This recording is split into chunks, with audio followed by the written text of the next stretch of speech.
एक बार एक किसान की घड़ी कहीं खो गई। वैसे तो घड़ी कीमती नहीं थी, पर किसान उससे भावनात्मक रूप से जुड़ा हुआ था और किसी भी तरह उसे वापस पाना चाहता था। उसने खुद भी घड़ी खोजने का बहुत प्रयास किया। कभी कमरे में खोजता तो कभी बाड़े तो कभी अनाज के ढेर में, पर तमाम कोशिशों के बाद भी घड़ी नहीं मिली। उसने निश्चय किया कि वो इस काम में बच्चों की मदद लेगा और उसने आवाज लगाई, सुनो बच्चों, तुम में से जो कोई भी मेरी खोई घड़ी खोज देगा उसे मैं 100 रुपए इनाम में दूंगा।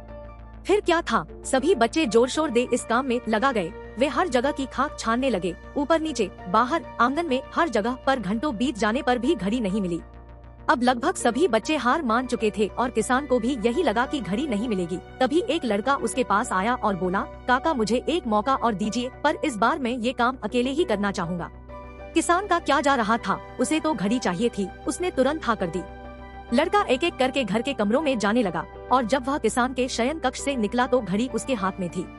किसान घड़ी देख प्रसन्न हो गया और अचरज से पूछा, बेटा कहाँ थी ये घड़ी, और जहाँ हम सभी असफल हो गए तुमने इसे कैसे ढूंढ निकाला? लड़का बोला, काका मैंने कुछ नहीं किया, बस मैं कमरे में गया और चुपचाप बैठ गया और घड़ी की आवाज पर ध्यान केंद्रित करने लगा। कमरे में शांति होने के कारण मुझे घड़ी की टिक टिक सुनाई दे गई, जिससे मैंने उसकी दिशा का अंदाजा लगा लिया और अलमारी के पीछे गिरी ये घड़ी खोज निकाली। दोस्तों, जिस तरह कमरे की शांति घड़ी ढूंढने में मददगार साबित हुई, उसी प्रकार मन की शांति हमें जिंदगी की जरूरी चीजें समझने में मददगार होती है।